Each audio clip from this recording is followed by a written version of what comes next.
Good evening. It's January 26, 2026. I got it right this time, 2026. And it's a Monday.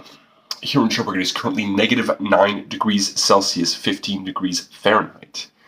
The sun this morning rose at 7:15 a.m. on the dot, and it's set at 4:46 p.m. That is 9 hours and 31 minutes of sunlight. Days are getting longer. Not a good day for me today. I feel like I'm just going crazy, very anxious, running around in circles, stuck in front of my computer screen. Several hours ago, my friend asked me if I wanted to go and hang out, and I still haven't done it. I'm gonna call him and see if he still wants to hang out. I also want to try updating the firmware on this modular synth case that I bought where the MIDI to CV converter isn't working properly. But I need to have access to a Mac. I appreciate the fact that they sort of have updated the firmware and, make it possible for the users to update the firmware, but they switch a new bootloader, and so you got to use a Mac to do that, but then you can install the firmware update from a PC, but you need to update the bootloader. Anyway,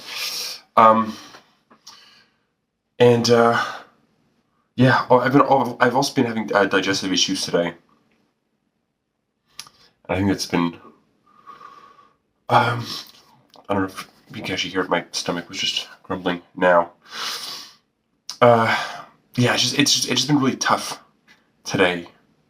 I'm in a lot of psychological pain and also physical discomfort. But I managed to shave my head. I even had I need lists to get stuff done, and I even had to do an ordered list today to specifically write down that I need to eat food, and then I need to shave my head, and then I need to take a shower. I need to explicitly say you need to do these things in that order. It's been really tough. It's just been very scattered as well. I went to bed very late. There was an event at a music venue where I work. It was rented out for a Christmas party. Really, really cool people who rented it out. They had a lot of fun. That's pretty easy for me. I was just doing computer stuff.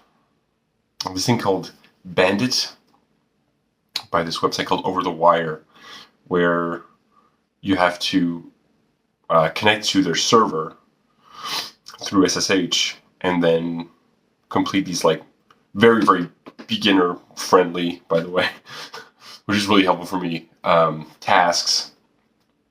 So far, mainly learning about file manipulation in the Linux terminal, which stuff that I have base knowledge of, but it's really forced me to go back and try to understand how these tools work, as opposed to just being all right, I found this command or this one specific use case on Stack Overflow 10 years ago, and that's all I know how to do. And I was getting a little bit more into networking and sort of understanding the different tools for networking, because I was going to bring my laptop to play some video games, and I forgot it at my friend's house, and the only other computer that I had is this very old laptop that is so old that it's just running Arch Linux with no window manager. But it was cool because it forced me to, I was looking stuff up on my phone to try to figure out how to complete these puzzles. And it really forced me to do something else, and it was rewarding.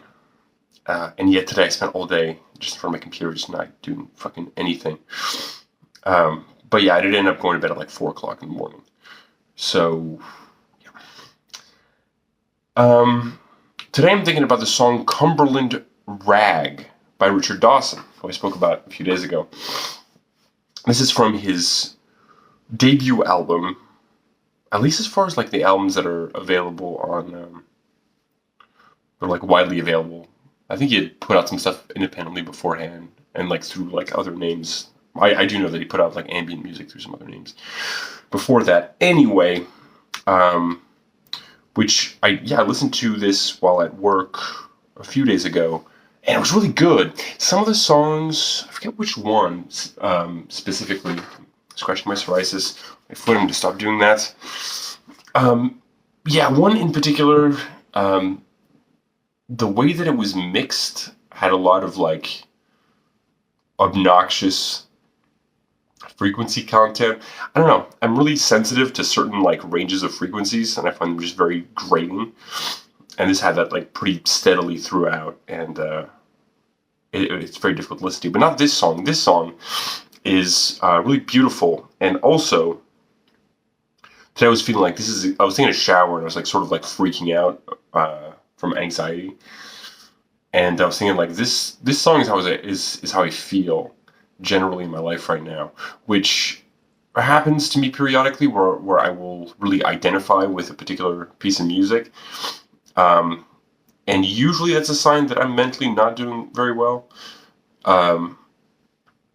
And like of when I last talked about Richard Dawson, I was talking about the song Gondola and how it was making me cry. It's another thing too, is like if a particular piece of music will consistently make me cry, I wouldn't one specific I'm scratching my psoriasis on my leg now.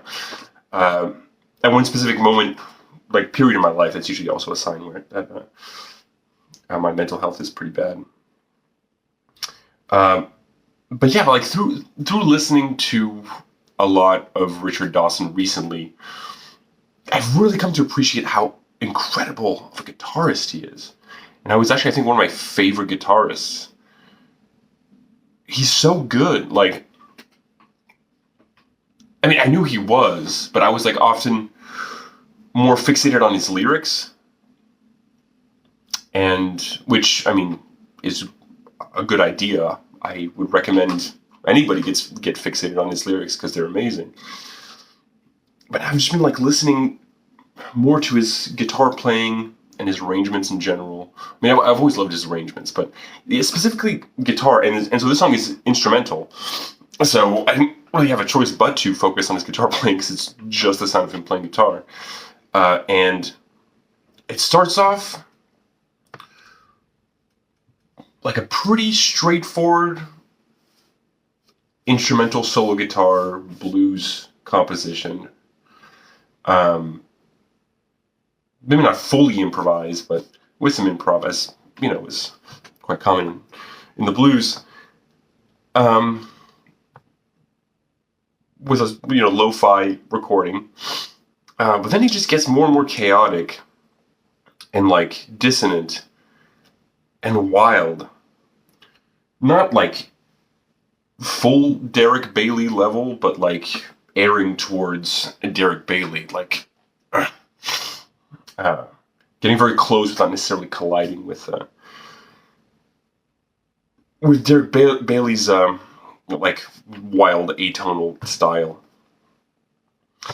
And then just like that, it just switches into this such a beautiful melody.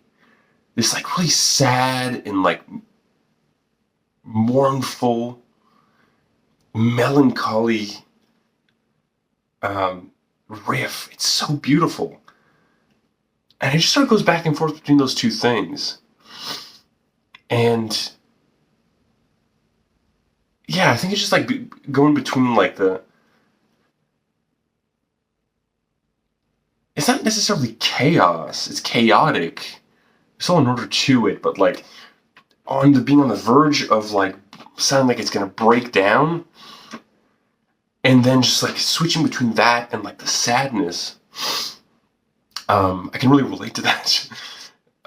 It's just so beautiful, and it's like, like I was talking about when I was talking about Gondola.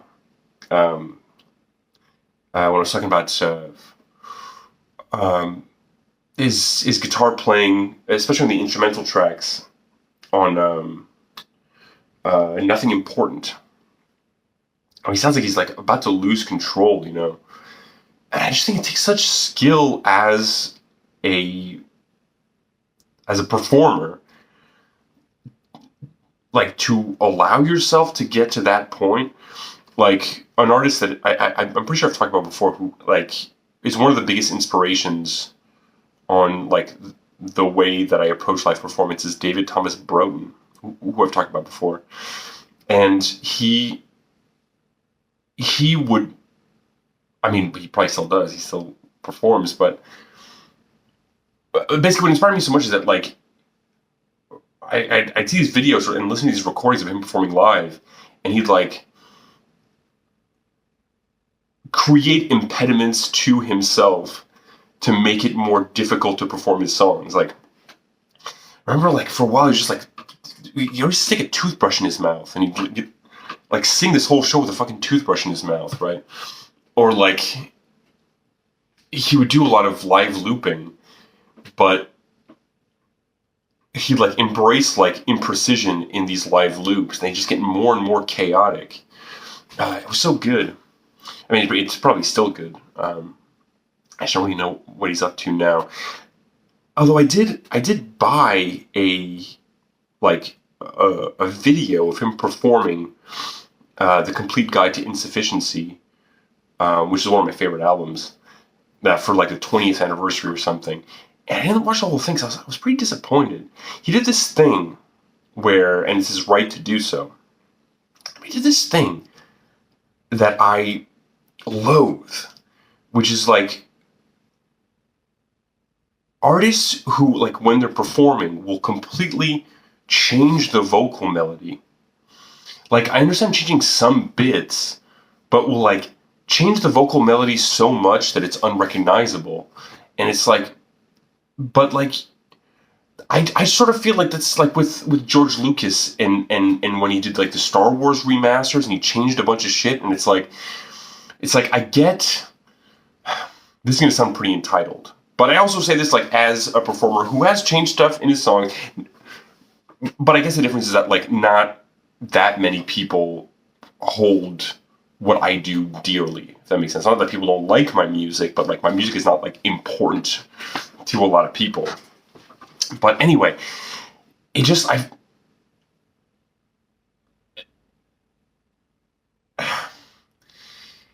artists, of course, can do whatever the fuck they want with their art, but I do believe that after a certain point, you're sort of not the sole owner of your art. And that is a part of the process of putting art out into the world, is that you sort of make that bargain of like, you know, you're not like other people are going to be perceiving it and having their own particular relationships with them. And although ultimately, I guess you can control it up to a certain extent, at least like while you're performing it, it's not really 100% yours anymore, I think. And I think like there are definitely like some very good arguments that would, that would go against what I'm saying, but I really believe this. I just find it disappointing when some singers will just like totally change the vocal melody. Anyway, I love how Richard Dawson plays with just like skirting the, how would I say this, like, we're just getting so close to the edge of like, or at least like providing the illusion of getting so close to the edge that what he's performing is about to break down. And one thing I love so much about this song is how deftly, how skillfully he'll get to that point and then just like immediately switch over to this like profoundly beautiful melody. It's really impressive. And I'm really starting to go back and appreciate what he's been doing. And I just think it's fascinating as well that, like, I mean, I didn't hear about him until maybe like 6-7 years ago. Maybe, yeah, 7 years ago or something. And it's like, this guy's been making music for a while. I can't believe I'd never heard about him before. Definitely check that out. The album's called The Magic Bridge. I haven't listened to it enough. Oh, I only heard it once. I haven't listened to it enough to really give much of an opinion on it. But this song I've been listening to a lot, and I really love. Later today, I mean, it's snowing. We had a big snowstorm. It was really, really fucking cold last week, and then last night, a ton of snow. But it's not as cold. It's pretty nice. It's gonna keep getting colder though, leaving us off. Just going down degree by degree and leaving us off at negative 13 degrees Celsius, 9 degrees Fahrenheit. And it's going to be snowing all along the way. So everyone, have a great night and stay warm.